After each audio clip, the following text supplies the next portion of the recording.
everyone. Thank you once again for coming to Lifestyle TV USA by Dr. Moby, the #1 professional podcast TV in the US and ranked 56 worldwide. And also to my own podcast, Talk About Life by Vicky Esther, whereby you can find me on all podcast catchers on 15 platforms and growing in over 30 countries, and also my YouTube channel, Talk About Life. And today is actually the 19th of October 2021, and wherever you are or whenever you are, either today you're tuning in or tomorrow, next year, it's going to go into infinity. That's the power of the digital world, the fourth industrialization. And I'm so excited to be always on a podcast because we are connected to the world instantly and for perpetuity. And it is 1:59 p.m. in Singapore, and Singapore is 1 degree latitude north from the equator. Please tell everyone who you are, where you are from, Richard, and he is my new friend and a special guest for the new show. Richard, would you like to introduce yourself to the Singapore and international American audience? Hi, well, thank you very much, Vicky, for having me on your show today. My name is Richard Lowe, and originally I'm from Oxford, England.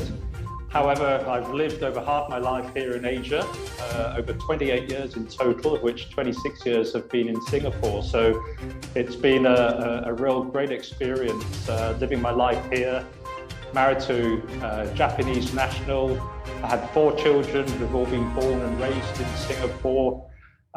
They're referred to often as third culture kids because they have a Japanese mother, British father, and yet born and raised here in Singapore. And you know, Richard, I'm so glad to have you because you are really the epitome of the global citizen, right?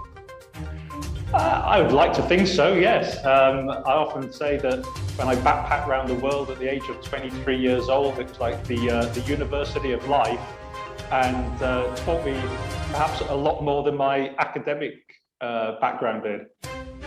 And you know, Richard, there is such a huge, I should say, different school of thoughts right now, particularly in the pandemic, that everyone is actually doing homeschooling or online schooling. There is this talk that, education doesn't make a person anymore.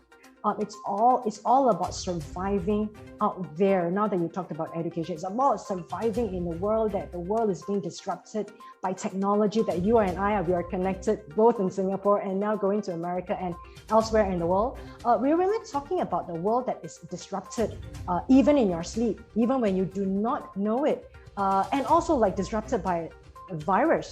Everyone is kept locked down in 2020. Now the economies are trying to open up, the borders are opening up. It's like, virus or no virus, we got to live.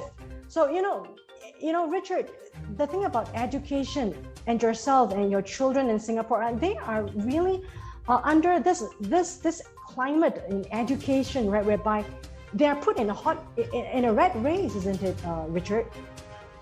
Well, certainly Singapore has a very demanding education system. And I do get gripes from the kids at times that, can we go overseas and go to a school where we don't have so much homework? But at the end of the day, I value a good education. I think it helps to train the mind. It helps you to question the world around you. And hopefully, if nothing else, and perhaps most importantly, how to navigate the challenges of life. Yeah, exactly. Like what you said, if we look at the pandemic and the current affairs of the world right now, pre-pandemic, pandemic, and now we are mid-pandemic, hopefully we'll be post-pandemic soon.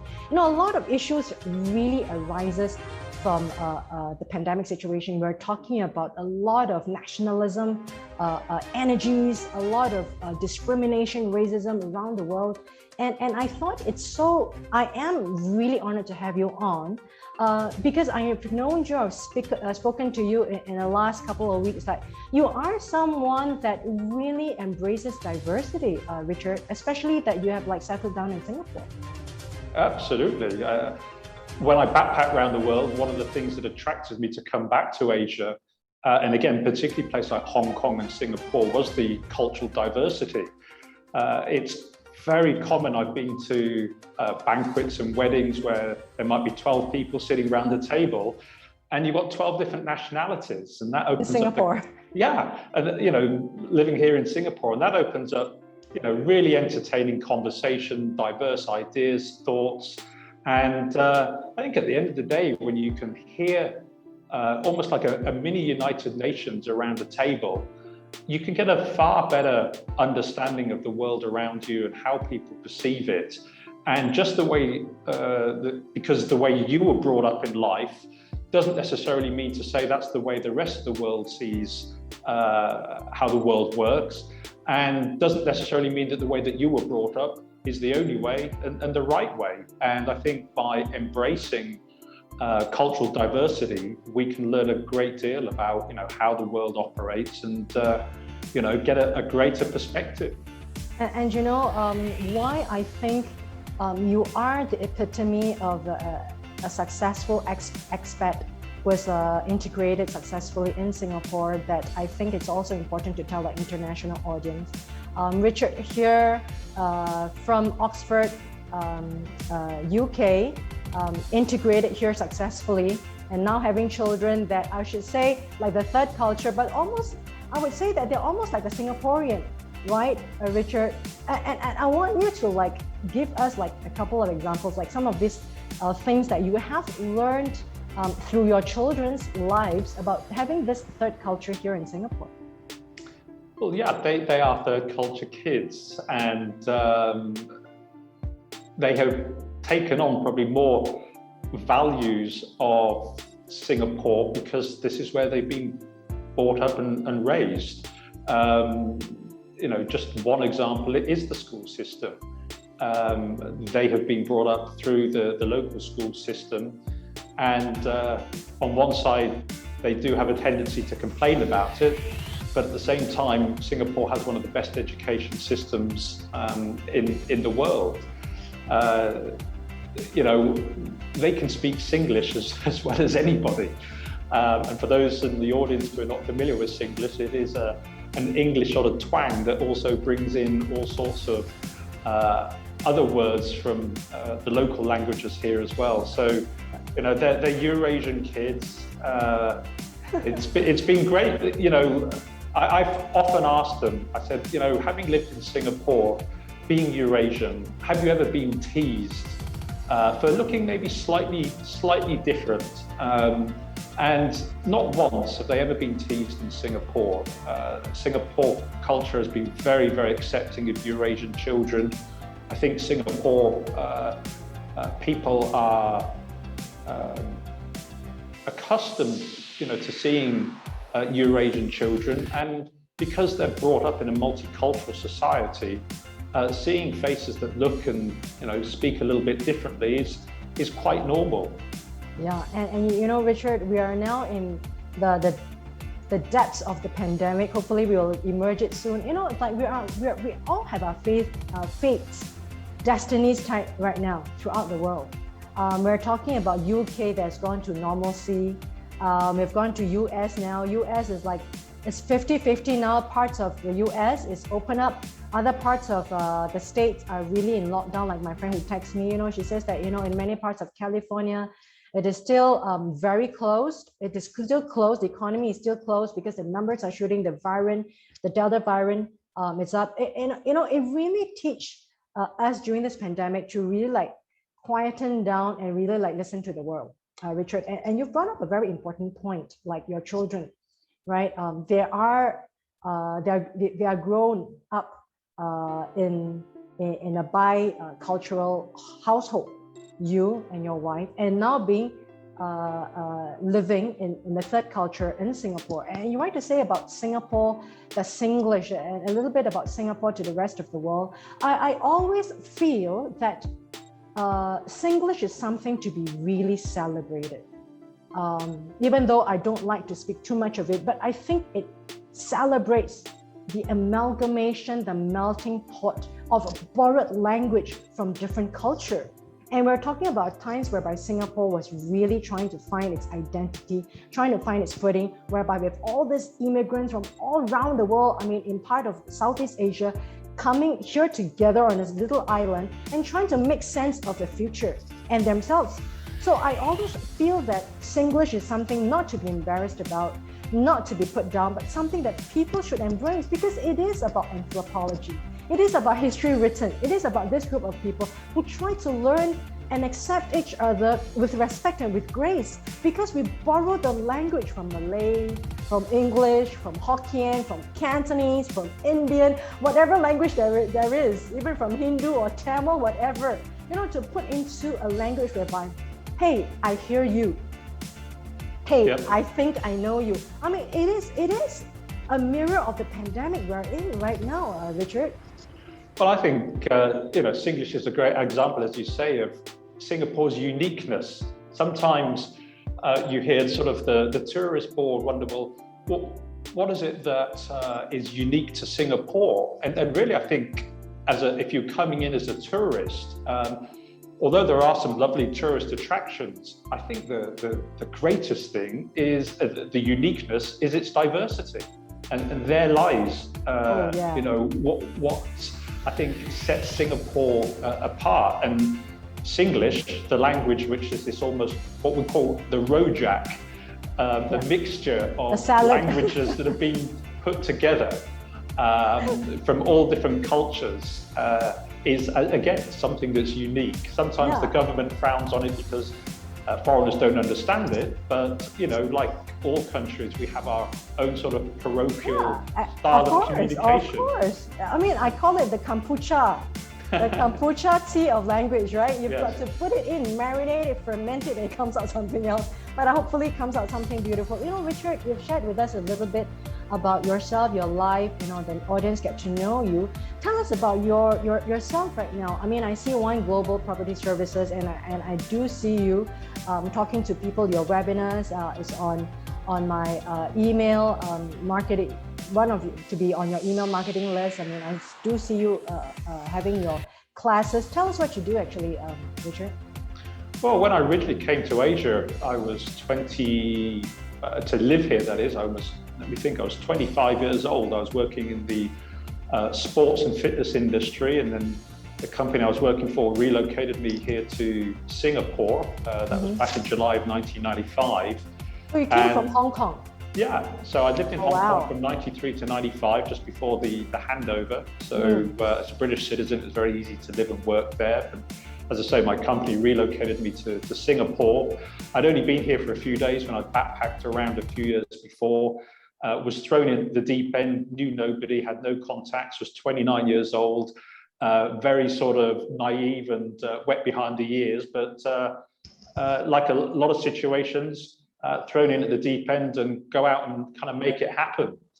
Over the years, I'd grown in very senior roles within the health and fitness industry, and got to a point where I couldn't really see myself sort of climbing the ladder any further. And a good friend of mine that had also worked in the health and fitness industry had started up a real estate investment company, and I decided to cross over into real estate, and have worked in various capacities, whether that's in pure finance, developer finance, or marketing of international real estate investment. Yeah. And as you can see from the logo behind, I presently work with One Global, which is a company that provides an end-to-end solution for clients who want to access international real estate investment, particularly strong in the UK, but perhaps just don't have the time or the motivation to go and do their own due diligence and want to lean on the expertise of a company that's able to literally guide them through the whole A to Z of how to navigate the challenges of investing in an overseas property. Yeah, and and I'm so glad that you're on the show. Singaporeans are big on investing in real estate. I mean, it's the Rich Dad, Poor Dad, Robert Kiyosaki that I actually subscribe online. When his shows pop, I will watch, I mean, he's the father for a lot of people for the first time investment, right? And we're talking about in the pandemic, whereby I talked to my French, friends. I've spent 7 years there trying to build my own real estate company, my real estate network, buying land and trying to build and getting all the licenses. It's something that I like to do, endeavor inside, besides just getting the passive income, but really getting it up as a woman who wants to, do something for myself, right? It's always like, I love the kind of heat and the kind of challenge that going into a new endeavor brings. In this pandemic times, we're talking about the economy that's almost shut down, right? Data from IMF, from World Bank, Christine Lagarde, there's so much words. Christine Lagarde used to be the IMF chief, but now she's in a Euro Central Bank now. There is a lot of news that comes out to say that, the world is going to go to Great Depression, right? In 2020, it's going to go to the unprecedented Great Depression that the world has not seen. Be ready for it. I mean, we've heard about that in 2020, but somehow in 2021, we did not go into that. But of course, because of a lot of borrowings from all around the world, you're talking about France, you're talking about Singapore, but America, the debt ceiling rising again. And there's a lot of borrowings, and of course, inflation, we're going up, of course. But besides that, we do not really see the deep depression that was actually being rumored in 2020 by a lot of experts. In fact, real estate was one of the shining sectors that actually was shining because the properties have gone up. And I was talking to my friends in France, in US, in Las Vegas, my personal friend, and also in Australia, another realtor friend of mine, and of course in Singapore. The numbers just keep rising and rising. The Singapore government is trying to put a stop to it, right? It is almost like the place to park your money where the world is going through uncertainties. Am I right, Richard? Yeah, it's been an absolutely crazy year. I remember back in January, February of last year when the pandemic was breaking out, and the analysts in the UK property market were anticipating anywhere between a 5 to 7% decrease in property prices. And boy, how wrong could they be? Yeah. It is counterintuitive, and I don't blame them. I think most people would have anticipated real estate prices to go down when you're anticipating a major recession, or even worse still, a depression to occur. But the UK has seen an average of 13.2% increase in property prices in the last year, and it continues. 13.2 on average. Oh my God, that's like, yeah, it's nuts. Breaking the roof. Some regions in the northwest. They kind of really like broke the roof, right? Yeah, in the northwest of England, even higher, up at 18% in the Liverpool, Manchester area. So it's kind of defied all logic. But actually, on reflection, several things have come together to drive this. One key thing is the desire to live in a bigger place, often in a location that's close to parkland, recreation. People are working far more. No more hospitals, right? Like no more hospitals. Like don't be near to a hospital. Yeah. Past is always like they want to be near to hospitals. Like I think that's a change. Like I really don't want to be near hospitals anymore. Yes, absolutely. Yeah. So people have been upgrading. So the activity of property, because people have wanted and rethought where they want to be living, and it's had a major impact. But then coupled with that, you've had in the UK a temporary stamp duty holiday on the first £500,000. So that's a major saving. And Can you repeat that loud and clear to everyone? there was a temporary tax stamp duty holiday. Yeah, wow, so it's the tax that's huge. Saving of over £15,000 on the first £500,000 of your property, and that's huge. The lowest interest rates in 300 years, which means getting access to financing and mortgages is cheaper now than it's ever been in living memory. So these things have come together and absolutely fueled the real estate industry. And also in the UK, we found that over the Brexit period and all the political shenanigans that went on with that many people decided to sit on the fence because they err on the side of caution. They weren't sure, what was going to happen to the property market, the UK economy. And so many people were sitting on the fence for 4 or 5 years since the Brexit referendum, but have recently added to this fuel on the fire, so to speak, jumped into the property market, and it's just been going ballistic. And you know what, just to echo you, this is what's happening in Singapore, right? And also in France. And you know, because I'm so much into the French real estate, you know, it's something that I can talk to you about. It really delights me to talk to you, someone on that professional level.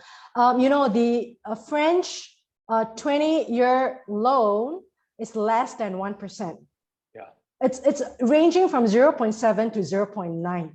It's like, oh, wow, that's free money, right? Absolutely, yeah. I've heard from clients who are French, if they're French citizens living in France, the access to finance is very cheap, albeit I've heard that, you know, the taxes can be very high. Yes, it is. But, you know, you're right. Many countries around the world have just seen an explosion in their real estate. Again, going back to those fundamentals that people are now rethinking, what do I need from a property? If I'm going to be working either full-time or part-time from home, I no longer need to be necessarily geographically close to where I'm working. And if that's in the city, the center of a major city like London, you could be paying 3, 4, 5 times the price for your rent or to purchase the property than something that's on the outskirts or on a commuter belt town for that matter. So again, people have really been reconsidering the priorities of where they live and what they need from their home. Yeah, and maybe Richard, you can talk a little bit about London that I think excites a lot of people. You know, when I go to YouTube Live now and I go to Facebook Live, a lot of people are just shopping, buying off things from the street of London. Yeah. A lot of Singaporeans are, you know, they flew there, they got the quarantine of 2 weeks, and now they are just flying there and going to all these high-end shops. Like, I mean, it's all this Machino and the DKNYs, the international brands and all this. I think people, and London still has that image of like, this is where you want to be, right? Not only for education for Singaporeans, we're talking about London University, Oxford and Cambridge, but we're really talking about London, that the place to be, and a place whereby people can really communicate because it's English. And you know, and I know that London is actually the geographical division of the district is by concentric circle, right? District 1, 2, 3, and to 12 districts. Am I right, or I'm wrong? Well, because basically, those zones, as they're referred to, like zone 1, think of it like the bullseye of a dartboard, and then you've got concentric circles going 2, 3, 4, 5, 6, and so on. They were initially created for the transportation system. So if you were just traveling, let's say, around in zones 1, 2, 3, you could get a day pass to allow you to travel unlimited within that part of London. So the zones originated from a transportation system, but people have often used it to identify places in London, how close it is to the center. And I certainly found that, you know, going back 10, 15 years when I was getting more and more into the real estate market, many people would just focus on zone 1 and 2, and they wouldn't even consider anything outside of that. But as time has passed and we've seen a ripple effect, and more recently with COVID, people looking to move to the outskirts or to the commuter belt towns because they get more bang for their buck at the end of the day. Wow. I mean, you just spoke my mind. It's like, you know, it's like, get me out of Singapore anytime right now. You know, it's like, I just need a boat to like row if I could. Just get me out here. I mean, we're really talking about people who are pent up. There's number one, pent up demand, because people have been in lockdown. They can't spend, they can't go to the shops. That's why you see like in London, where looking at Facebook, a lot of Singaporeans are there right now, just buying things off the street. I think they're in Oxford Street. I think Oxford Street is almost like the Geylang of Singapore, right? I wouldn't say so much the Geylang. I mean, it's the big shopping street, the sort of, dare I say, the affordable sort of retail shops. The smaller retail shops, right? In Oxford, yeah, they're smaller retail shops, a little bit less expensive, maybe slightly less glitzy than your Knightsbridge area of London, where you've got your Harrods and so on. But yeah, it's but I think, you know, here in Singapore, we've all been suffering from what I call cabin fever. Of course. We've been locked up in this, an island. On our little red dot, as it's referred to, you know, the tip of mainland Malaysia, and not in China, by the way. Thanks for the clarification to the international audience. Exactly, and often a confusion. But you know, fortunately, we're starting to open up with travel corridors going to more and more countries, and I think you know, so many of us who've been in Singapore and not left it for 18 months or more, you know, are just looking forward to a little bit of time in a different place and a bit of retail therapy. Yeah, and you know, like what you say about London, I mean, it still gives people that dream, right? London, Paris. I mean, you can, of course, there is interchange, right? You just have to go on the underground over Dover to go to Paris, and of course you can take a flight. British Airways is only like 50 euros from Paris to London, even from Bordeaux, where I was. You know, it's only like 50 euros. It's just crazy, right? Yeah. You're just talking about being connected to the rest of Europe, in the place whereby it's really English speaking for the rest of the world. And I particularly remember when I was there, you know, I do a lot of transit in Britain, but I remember when I was there with my mother, I bought a pair of shoes from Oxford, leather, and it really lasted me for years. Leather shoes, but you know, it still gives me the kind of a dream, like, okay, that's the place to be, right? And that's the place that if you want to leave the pandemic in Singapore, probably we should consider London. And let's go to Richard.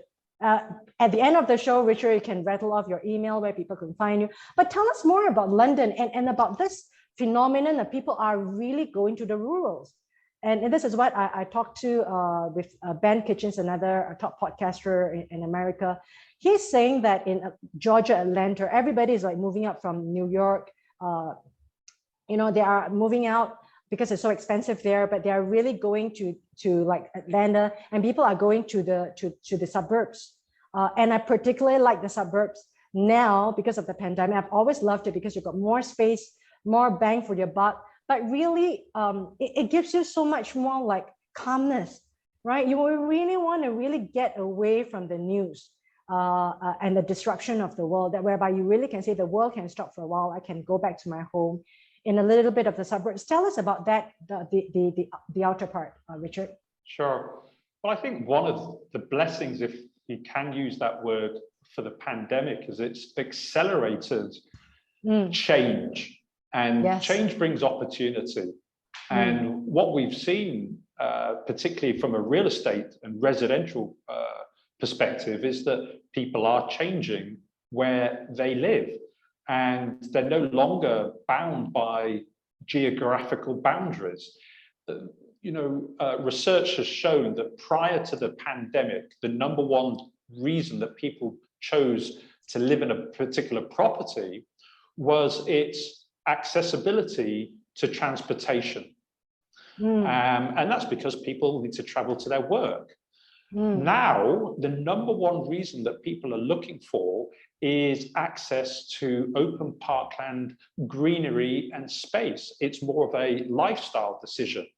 And so what we've seen as a result of that is that people no longer feel that they have to live in the city centre, that they can choose to live in the outer suburbs or even in a well-connected commuter belt town, where again, they have a much bigger bang for their buck. They'll have, for the same price, a property that could be twice the size, with more rooms for a home office to be able to work from, and potentially only having to go into the office one day a week. And so again, it's really accelerated the shift and thinking about where people live and where they work. And that's created opportunity. People can now work from home full time. And it's the norm. It's created opportunity. And as I say, really accelerated that change that might otherwise have taken, who knows, 5 or 10 years to see the same change that's happened in the last 12 to 18 months. And you know, Richard, just to reiterate, you know, tell us a couple of projects that you have right now outside of London. Well, I mean, One Global, we have over 40 different properties across multiple cities, whether that be London, Birmingham, Manchester. But one that I did want to highlight today is in arguably the best connected commuter belt town in and around London called Ashford. We have a development there called the Triangle, and basically it's just a 29-minute journey to central London via British Rail. It's also on the Eurostar train line, so it means you can connect into Paris in under 2 hours, Brussels in just over 1.5 hours, and even Amsterdam as well. It has its own economy. There's just recently been a regeneration of what's called Newtown Works, which is going to be housing Amazon Prime, Netflix, and HBO's UK office. So it's got its own economy there as well. The development itself, literally 10-minute walk into the train station, 4-minute walk to the leisure and local shopping mall called Elwick Place, and literally right on your doorstep, the River Stour and Victoria Park. The property looks over this beautiful lush green park. So you can live effectively in a town where your outlook looks like rural England, and yet you could be in central London within 29 minutes, and property prices average 39% cheaper than the average price of a property in London. Okay, so right. So I've got to stop you there because you're getting me too excited, Richard. That's okay. Yeah, you can put a reservation down. So I'm just thinking that if this show goes viral, you got to thank me a lot. So Richard, definitely, I want to stop you there because you're giving us a lot of information. 2 questions, even before you go to the details. You're talking about a couple of things, because I think myself, I want to know who is One Global. I hope you can rattle off like some of the projects, the turnover, how huge is it? I mean, for me, when I invested in my condo in France, the first thing I did was to look at the financial statements, right? If it doesn't have $1 billion turnover per year, I can't invest in that. I mean, I'm talking about in France.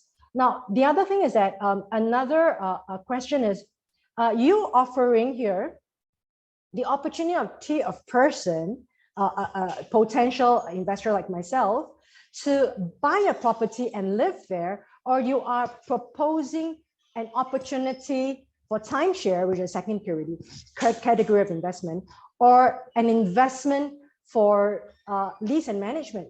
Which category are you talking about? I mean, you're talking about people like myself. I've not invested in UK. I do not know a lot about UK, even though I studied Shakespeare. I've been to Stratford. But tell us a little bit more about these 3 categories. What do you do? Yeah. Sure. I would say the primary is serving clients who are looking for investment property. My definition of an investment property is something that you are investing your hard-earned cash into an asset that you wish to see grow grow your wealth over time. It's not somewhere that you necessarily look to live in.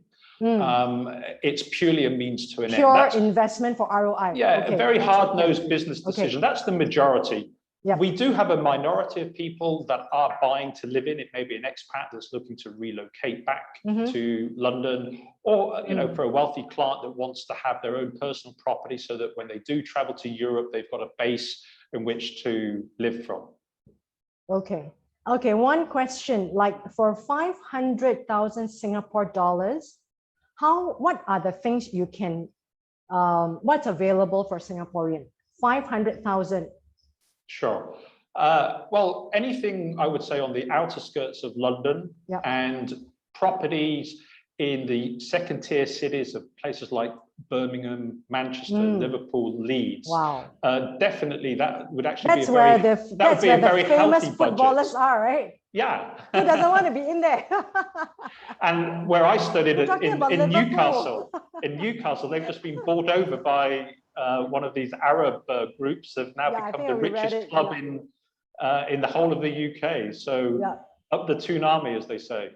Yeah, it's like so there's still many benchmarks. Tell us, like, rattle off 500,000. What can someone get? Okay, in terms of like the 2 categories, the lease and management, like what you do, and then also investment, as in they do their own lease and they do their own rental, but just an outright buy. What can anyone get outside?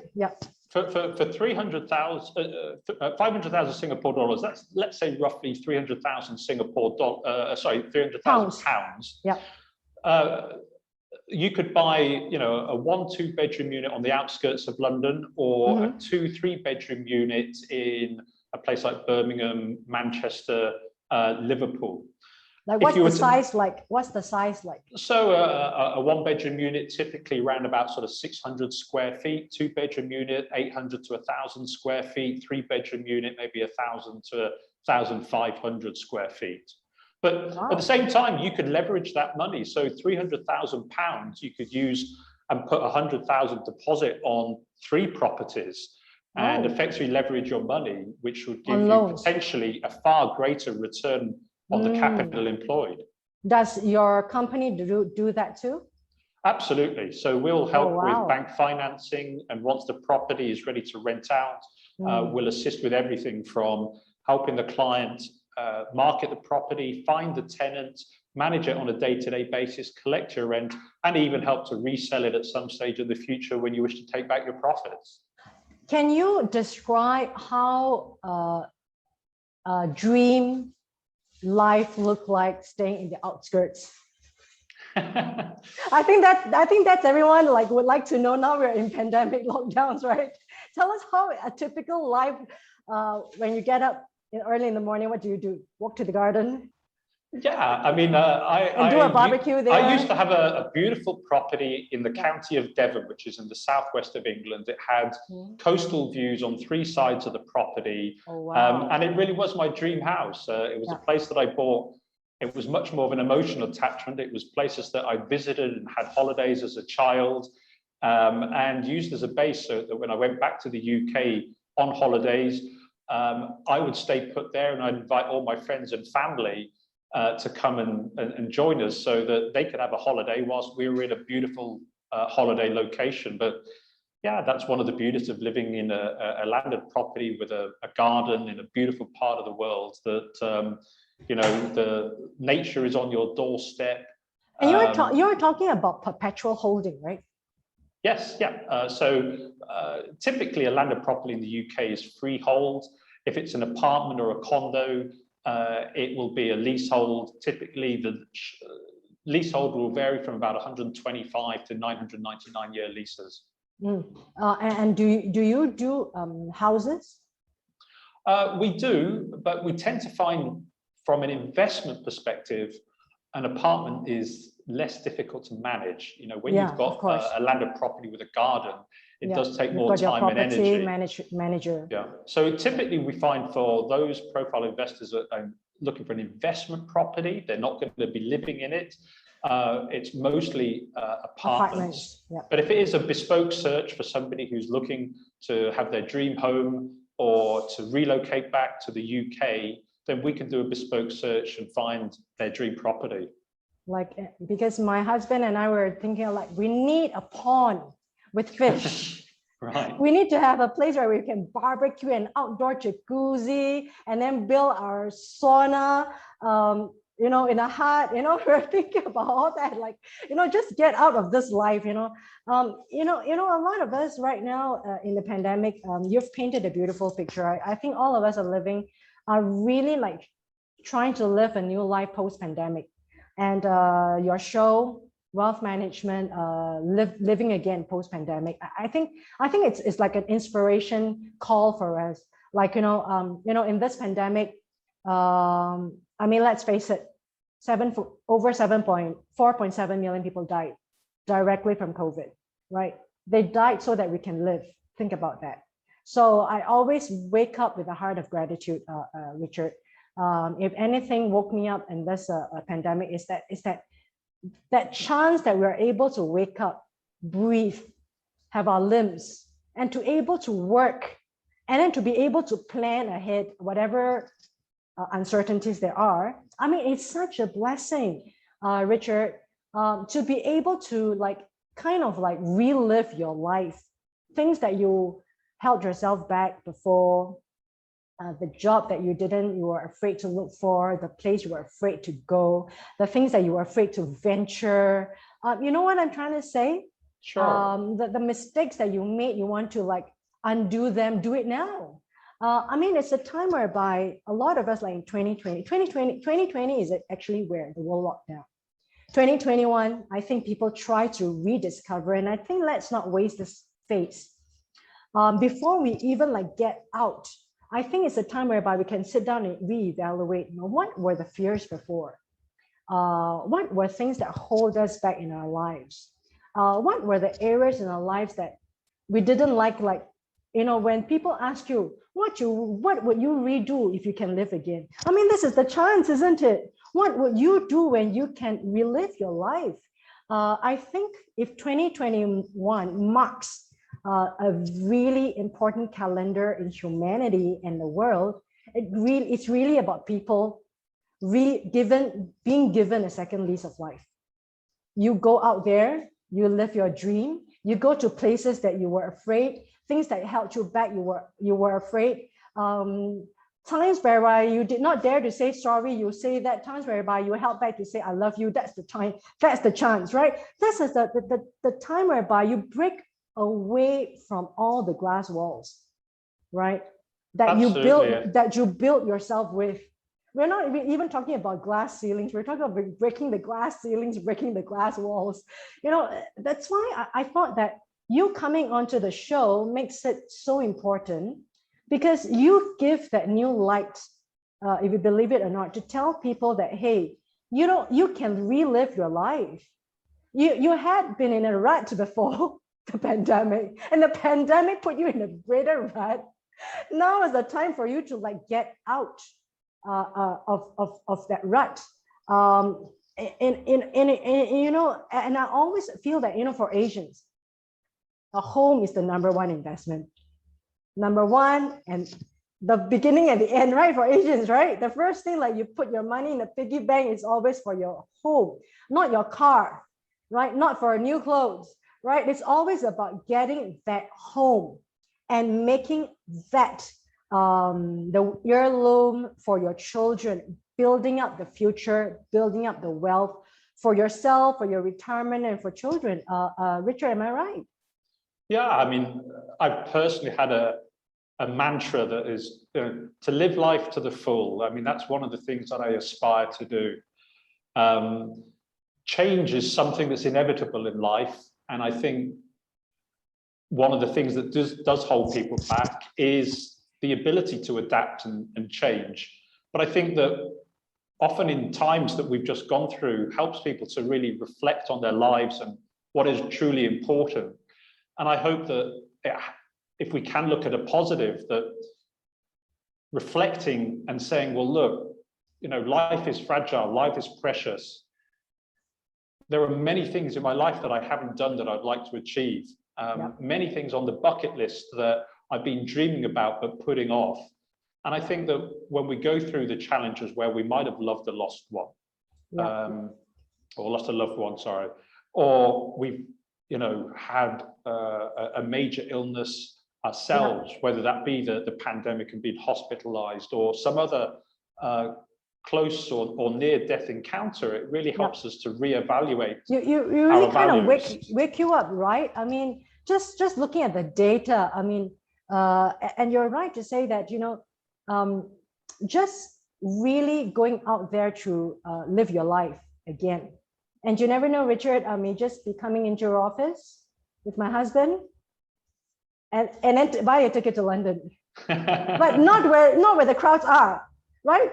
Not where the crowds are, but really just going out there in the suburbs where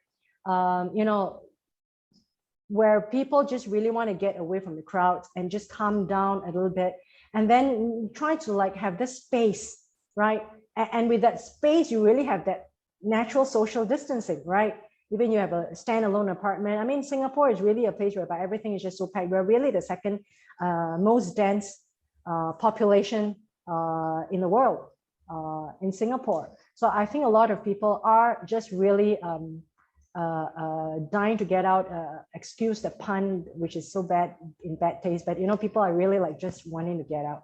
So Richard, for the last 40 minutes, we had such a great, wonderful time with you.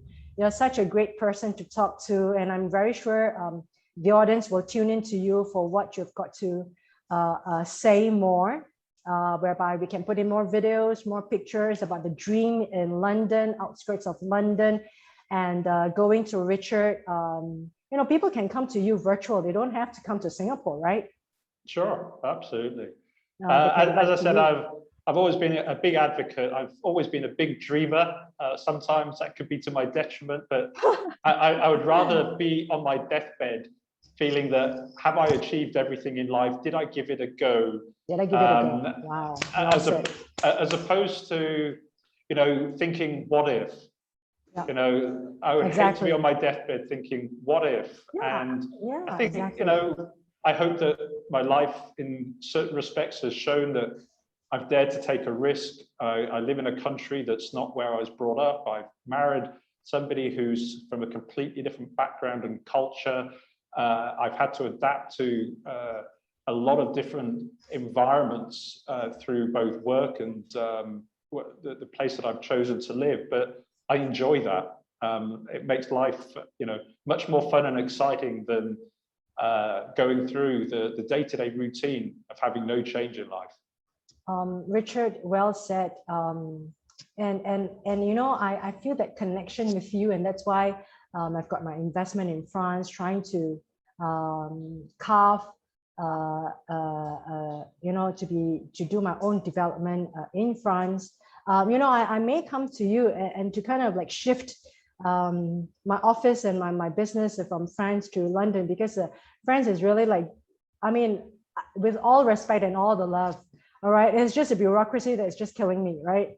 Let alone the language. I love the language, I love the people, I love the culture, and the people love me, but it's really the red tape. It's really the red tape that kills you, because time is money. Time is life.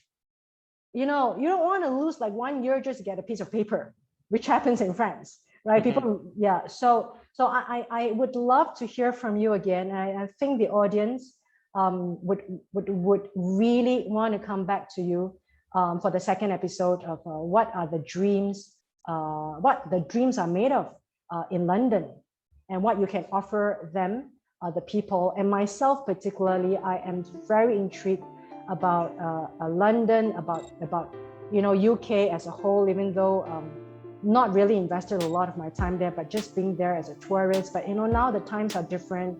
We have to evaluate the life's opportunities out there, right?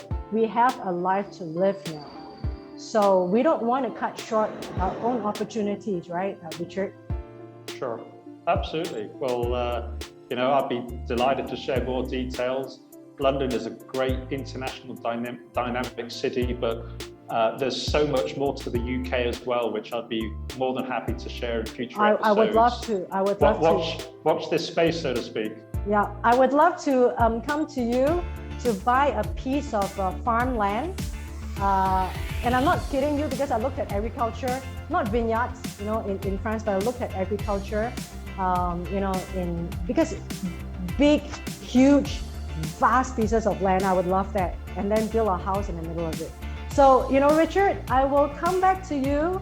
And ladies and gentlemen, this is Richard Lowe, formerly from UK, Oxford, but now as a professional expat in Singapore and running his business with One Global Property Service. We'll hear more about One Global in this next episode. And Richard, could you rattle your email for people whom they want to write to you?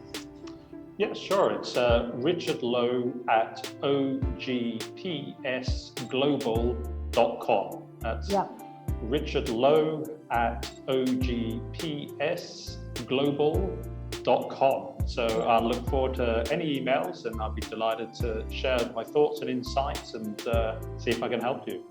Yeah, and because this is also recorded on YouTube and podcast, you can always click and then re-listen to his email again. And if it's interesting, please share, like, and then come back to us for the next episode, whereby Richard is going to dive in to tell us more about the dreams, what dreams are made of, right? So Richard, thank you so much. And for the next 10 seconds, I just want to thank you, the audience, for being with us. and also thank Richard for the great testimonies about Singapore, about being Singaporean, about the third culture in Singapore. And we've got to share more love from Singapore to the rest of the world, Richard. Absolutely. I look forward to it. Yeah, Richard, thank you so much. And I enjoyed it so much, ladies and gentlemen. Come tune in to Richard, left or right? Right, and then we will show you much more videos and much more pictures about how dreams are made of. So, Richard, thank you, and stay safe, you and your wife. Would you like to make a shout out to her here? She's working hard at home.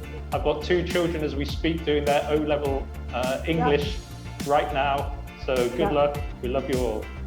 Wow, so that's Richard to the rest of us. So I will come back to you, ladies and gentlemen, and present Richard and what he can offer us, and tell us more about London, the culture, the history, the architecture, the shopping and the food. And I'm very sure these are the things that draw people to London. Bye.